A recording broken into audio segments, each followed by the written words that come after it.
తెలంగాణ ఉద్యమ నేత, తెలంగాణ మాజీ ముఖ్యమంత్రి కె. చంద్రశేఖరరావు గారి గురించి నాకు తెలిసింది నేను చెప్తాను. ఈరోజు కేసీఆర్ గారి 72వ పుట్టినరోజు సందర్భంగా చాలామంది కూడా గుర్తు చేసుకుంటున్నారు. అలాగే నేను కూడా నాకు తెలిసినటువంటి, నేను స్కూల్లో చదువుకున్నటువంటి సమయంలో కేసీఆర్ గారిని చూడడం జరిగింది.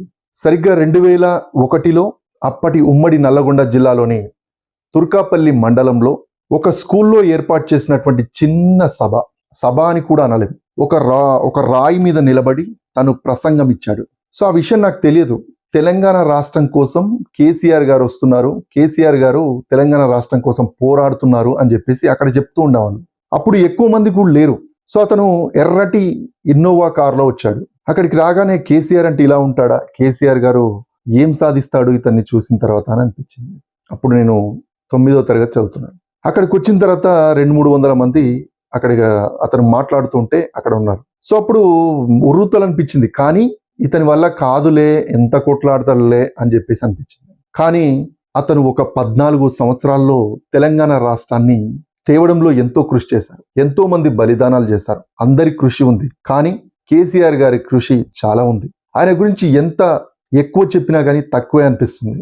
సో ఎందుకు చెప్తున్నానంటే, ఆ రోజు 200-300 మంది ఆయన చుట్టూ ఉన్నటువంటి ప్రజల్ని చూస్తే తెలంగాణ రాదు, ఏమీ రాదు అనుకున్నాను. కానీ నిజంగా అతను పట్టుదల, ఎన్నో ఒడిదుడుకులు, ఎన్నోసార్లు ఓడిపోవడం, ఎన్నోసార్లు లేవడం, పడిలేచిన కిరీటం అని చెప్పేసి చెప్పుకోవచ్చు. ఆ పడిలేచిన కిరీటం గురించి నేను కొన్ని విషయాలు చెప్పాలనుకుంటున్నాను. ఒకసారి చూద్దాం. ఒక గ్రామం నుంచి బయలుదేరిన సాధారణ వ్యక్తి ఒక రాష్ట్ర స్వప్నాన్ని నిజం చేశాడంటే అది కథ కాదు, చరిత్ర.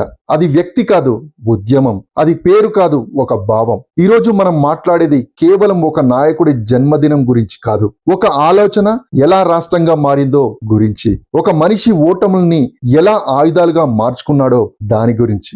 1954 ఫిబ్రవరి 17న జన్మించిన ఈ నాయకుడు సాధారణ రైతు కుటుంబంలో పెరిగాడు. గ్రామ వాతావరణం, కష్టాలు, పరిమిత అవకాశాలు ఇవే మొదటి పాఠశాల. చదువులో చురుకైన ఈ యువకుడు ఆ మాటల్లో మాయ ఉంది, కానీ ఆ మాయలో స్వార్థం లేదు. సమాజం పట్ల బాధ్యత ఉంది. రాజకీయాల్లోకి అడుగు పెట్టినప్పుడు ఎవ్వరూ ఊహించలేదు ఈ వ్యక్తి ఒకరోజు రాష్ట్ర సృష్టికర్తగా పిలువబడతాడని. రాజకీయాల్లో మొదటి రోజులు సులువు కాదు. పదవులు వచ్చినా పార్టీ లోపలే వ్యతిరేకతలు, పదవులు వచ్చినా గుర్తింపు రాకపోవడం, మాట వినిపించినా నిర్ణయాల్లో చోటు లేకపోవడం. ఒక దశలో రాజకీయ భవిష్యత్తే ప్రశ్నార్థకంగా మారింది. కానీ అక్కడే ఆయన తీసుకున్న నిర్ణయం పదవి కాదు, ప్రజల కోసం. తెలంగాణ ఉద్యమం ప్రారంభించినప్పుడు ఎంతో మంది నవ్వారు, ఎంతో మంది విమర్శించారు, అసాధ్యమన్నారు. కానీ ఆయన ఒక్క మాట అన్నాడు, సాధ్యం చేసేద్దాం. ఉపవాస దీక్షలు, అరెస్టులు, ఆరోగ్య సమస్యలు, కుటుంబంపై ఒత్తిడి, రాజకీయ ఒంటరితనం అయినా వెనక్కి తగ్గలేదు.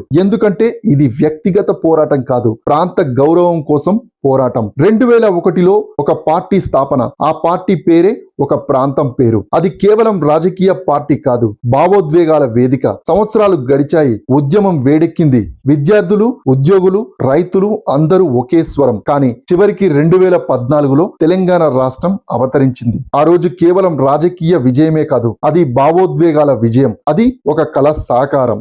రాష్ట్రం ఏర్పడిన తర్వాత అసలు పరీక్ష మొదలైంది. ఉద్యమం చేయడం ఒకటి, పరిపాలించడం మరొకటి. పథకాలు, సాగునీరు, మౌలిక వస్తువులు, ప్రతి రంగంలో ఒక ముద్ర వేయాలనే ప్రయత్నం. విమర్శలు కూడా వచ్చాయి, అభినందనలు కూడా వచ్చాయి. కానీ ఒక విషయం స్పష్టం, ఆయన పని శైలి ఎప్పుడు ధైర్యంగా, స్పష్టంగా ఉంటుంది. రాజకీయాల్లో ఎవరు శాశ్వత విజేతలు కాదు. ఎన్నికల్లో గెలుపులు, ఓటములు సహజం. ఓటమి వచ్చినప్పుడు కొంతమంది మౌనం అవుతారు, కానీ నాయకుడు మౌనం కాదు, విశ్లేషణ చేస్తాడు. ఒడిదుడుకులు ఆయన కొత్తవి కావు, అవి ఆయన ప్రయాణంలో భాగం. అతని ప్రసంగాల్లో కవిత్వం ఉంటుంది, భాషపై పట్టు ఉంటుంది, చరిత్రపై అవగాహన ఉంటుంది, సాహిత్యం, సంస్కృతి పట్ల ఆసక్తి, తెలంగాణ మండలికంపై గౌరవం. ఇవి రాజకీయాల కంటే ఎక్కువగా ఆయనకు ప్రత్యేకంగా నిలబెట్టాయి. ఈ రోజు ఆయన జన్మదినం సందర్భంగా మనం గుర్తు చేసుకోవాల్సింది ఒక విషయం. ఒక కళ నిజం కావాలంటే ఒక మనిషికి ధైర్యం చాలు, కానీ ఆ కళ నిలవాలంటే ప్రజల సహకారం అవసరం. జన్మదిన శుభాకాంక్షలు ఒక ఉద్యమకారునికి, రూపమిచ్చిన నాయకుడికి.